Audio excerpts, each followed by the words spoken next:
Good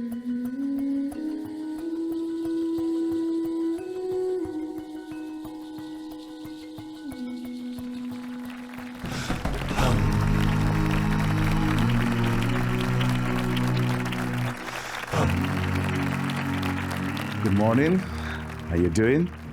And hope you've started your 2025 on a very upbeat note, because 2024 we closed it on a very interesting, can I call it, area whereby AI was still blazing, and it looks like it was not going to calm down. Yeah. So let's get on with it. Can have the presentation up. Good. So what I'm going to walk you through is what's been happening, the AI spring, and a bit of demystification of what AI is and the impact. Okay. So what happened in 2023? That's when we started really interacting with AI using Gen AI, things like OpenAI, Google DeepMind, and we had a lot of, can I say, hands-on experience with AI. And then with this experience came a lot of alignment. Yeah, so governments were talking about, is this thing safe? What are we worried about? What are we looking out for? Okay. And as this conversation was going on, there were a bit of, can I say, pockets of people saying, let's pause until we understand. But other people are pushing on. So a lot of tools came out, a lot of implementation came in. Yeah. So we had a lot of robotics coming in, and Tesla launched its Optimus robot that showcased, improvements in humanoid abilities. 2024, OpenAI surprised us once again by launching GPT 4.0, and it was bigger than anybody had expected. The growth in terms of the maturity of the ChatGPT 4 was bigger. And then other players started coming in. We start seeing open source communities contributing into AI. And this explosion, of course, spilled over to other industries. And I'll touch on healthcare. So FDA approved for AI implementation in healthcare and in actually predicting predictive diagnosis. Generative AI also came out to other products like Adobe, and AI in education also came up, whereby you're having AI tutors. But once again, you started seeing a lot of risk with educators saying, what if students start misusing AI and talking about plagiarism? And there were a lot of tools that were developed to guard against students using AI for submitting work they have not worked for. Okay, so in 2025, we are going to see a lot of personalized assistants. We are going to see a lot of AI agents helping business operations, helping us collaborate with other AI agents. And AI will mostly be co-pilots in our workplace. So there's been talk of AI being a replacement, and that is not the case that we'll see. It will be more of an enabler and a helper. And something I think everybody will look forward to is, can I say, a common AI agent tool that we can use to interact with AI without being a techie. So that's just a snapshot of what's going to happen in AI. So let me tell you, or let me go through what's going on and a bit of demystification. So AI has been categorized in 3 major categories. There is the first, which is machine learning, that is being able to mimic human intelligence. So we have seen ChatGPT. Yeah, it's able to produce something another human can produce, but it also has its own small quirks, and it has a bit of learning to do before it catches up with real human intelligence. Then we have artificial general intelligence. And this is something that we are very close to actualizing, okay? And we shall cover that as we go. Machine consciousness. This is super intelligent AIs. That means an AI, machine, robot, or computer or software that is more intelligent than the humans who operate it. Yeah? So these are the things that we are going to see in the future. So I hope you're ready for the future. Okay? So how did we get here? Okay. So there was a time we talked about data is the next oil, data is the next gold. And then we somehow disappeared to cloud, cybersecurity, and that conversation kind of went a bit quiet. So somebody else or a few groups of people started doing actual work. So data mining, knowledge mining, and being able to put in all this data to teach a machine or a code to actually give out actual intelligence or actual information that can be consumed by a human, not just processed, all right? So with this came foundation models and large language models, and this is what we interact with every day, all right? So looking at AI investment, they're now called the Magnificent Seven, right? This is your NVIDIA, Amazon, Apple, Google, yeah? So you can see there, and I would like for you to look at 2024 going forward. You can start seeing the graphs are going up. Why?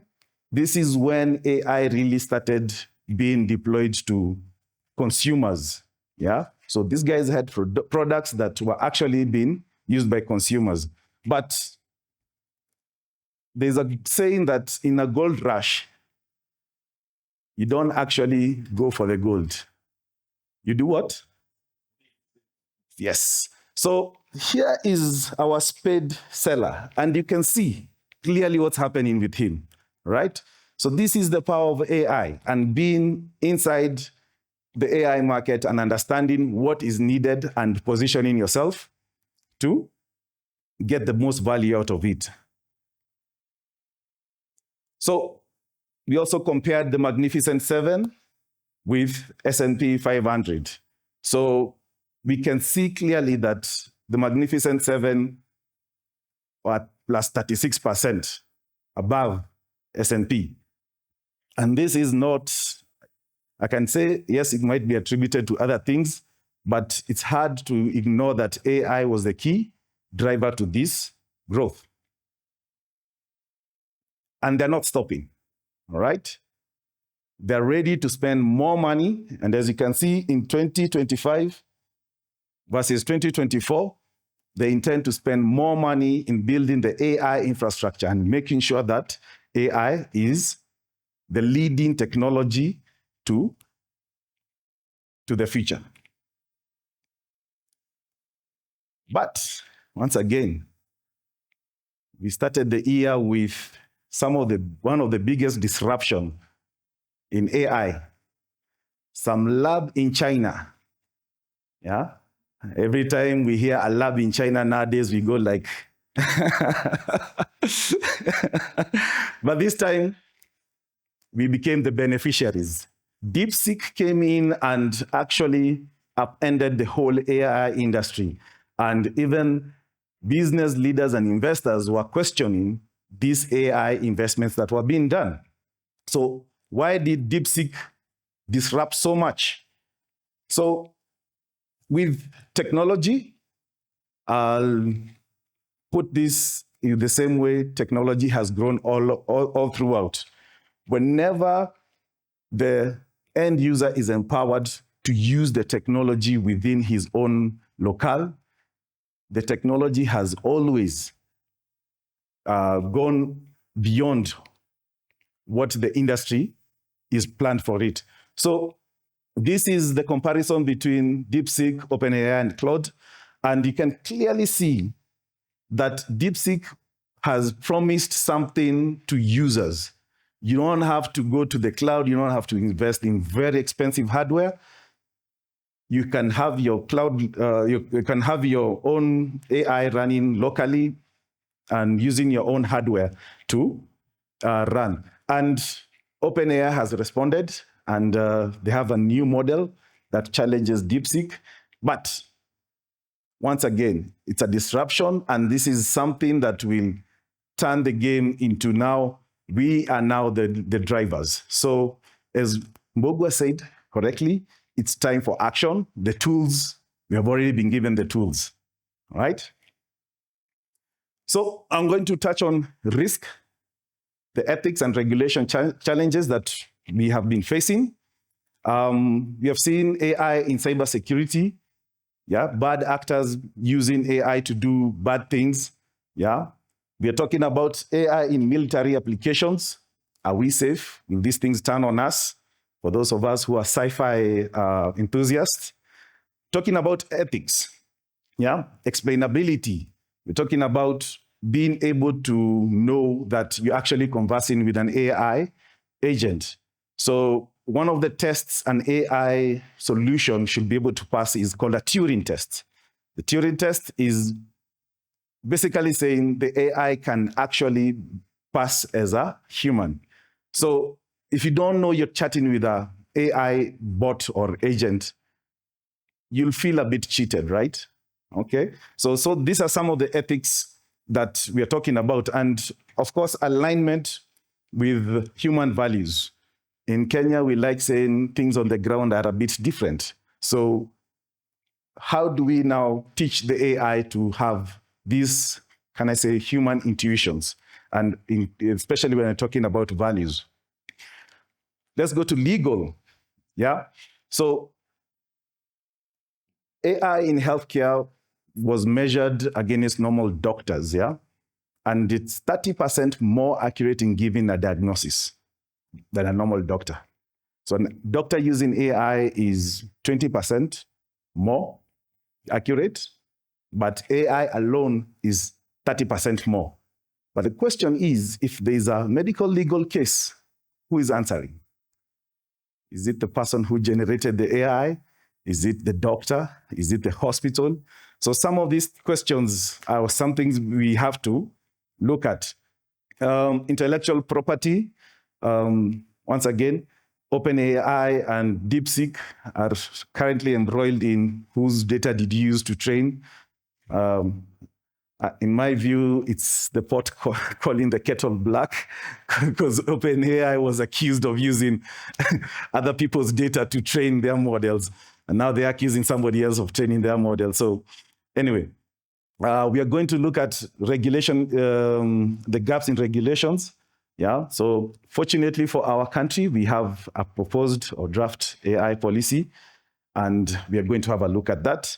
But unfortunately, around the world, not all countries are on the same page. They have other things to look at, but that doesn't mean they will not be impacted by AI in whatever they do. Psychological and social impact. I have a firm belief that towards the end of 2025, most emails that will be circulating around the internet will be AI talking to AI. So you're here in this conference, your boss goes like, what did you learn in this conference? You go and chat with the AI. Your boss receives your reply and goes to AI and says, what's this guy talking about? So yes, so I can see I have a timer here. So I'm going to go to AI Kenyan context, and I'm going to go through this very quickly.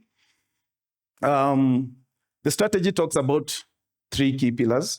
The infrastructure, data, and research and innovation. And here we look at something very interesting in point 3 and point 2. That is talent development and investments, all right? So going to the next level, where we're talking about the takeaways from that particular document, if you look at the pillars and enablers and opportunities on this side, you'll see, on this side, got my camera's closed. You'll see that there are a lot of opportunities for us to actually place ourselves to learn and to use AI in ourselves. So there's, I can say, a new world that has opened up for us if this policy is implemented the correct way. We'll talk about that. So data quality, when you talk about data quality, unfortunately, Kenya is ranked D. Yeah, a few people from a few schools will not like to associate themselves with Kenya right about now with that. But to me, this presents an opportunity. That means there's something we can do to have this ranking go up, and there are more opportunities. So I looked at the person who's in charge of our data, the National Bureau of Statistics, and they had a plan.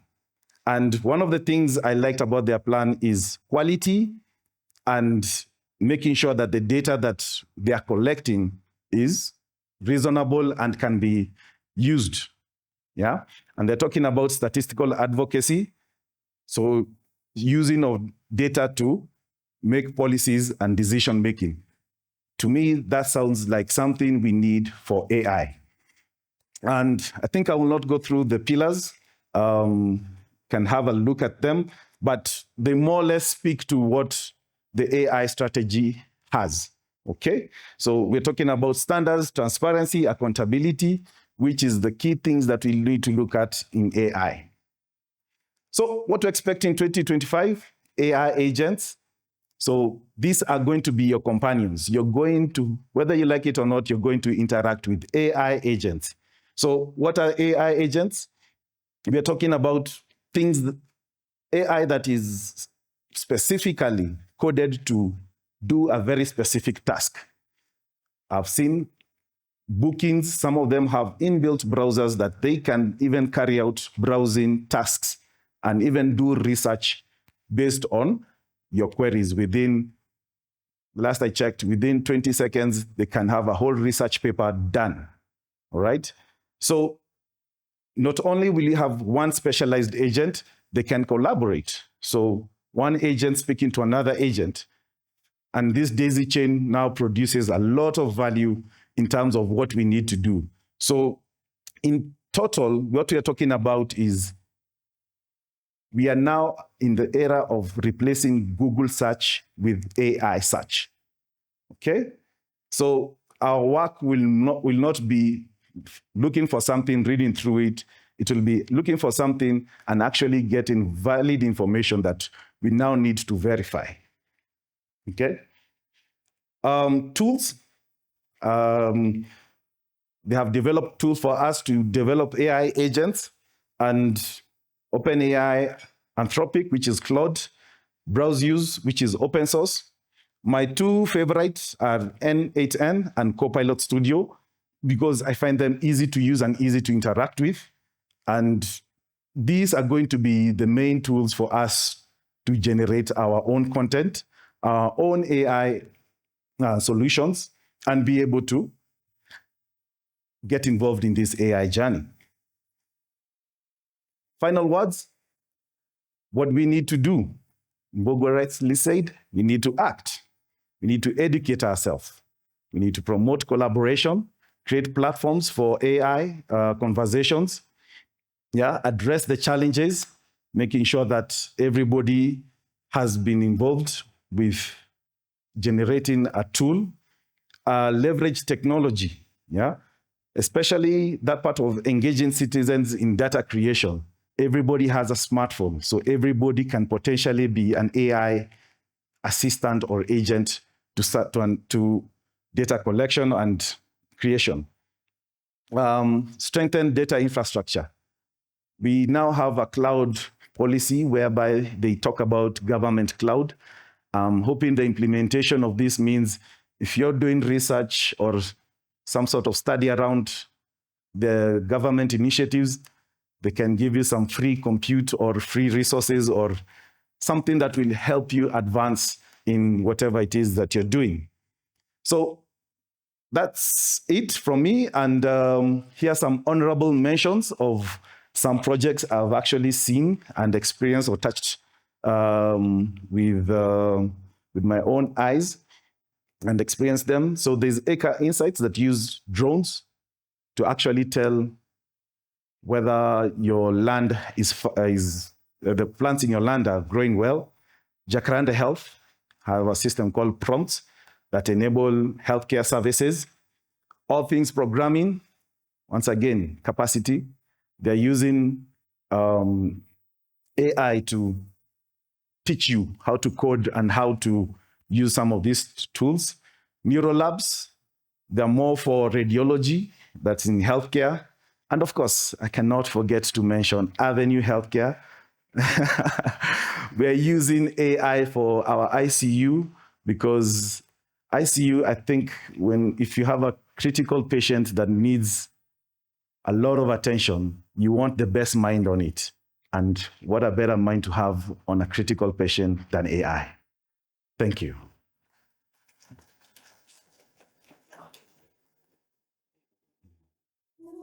Questions? Sorry. Anyone with a question? You know, he said we could walk slightly back on stage. You know, he brought up the issue of AI in healthcare, and he just mentioned what they're doing.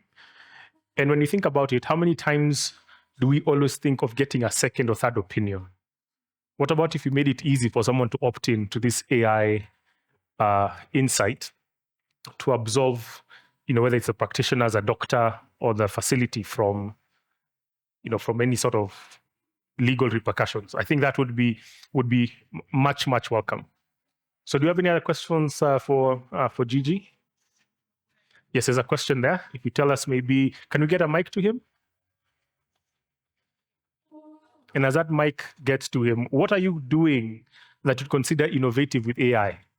Because we are still net consumers. We're still net consumers. I mean, DeepSeek, again, is from a lab in China. Why do we have labs in Africa? What are we doing?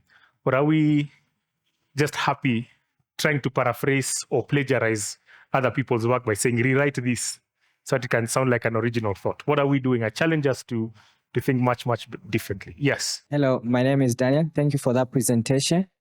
I just had a question. Is there a risk of AI running out of control, whereby if you have an AI agent, the AI agent is self-learning, writing its own code, reprogramming itself? Are we going to reach a place whereby now AI cannot be controlled and then it just runs amok and humans lose control of AI? Is there that risk?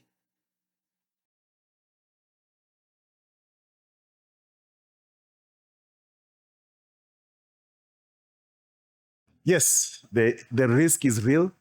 The risk is there. But there are a lot of initiatives that have been developed. AI guardrails, we're talking about being able to check the reasoning model. So we're now prompting our AIs to explain their thought process.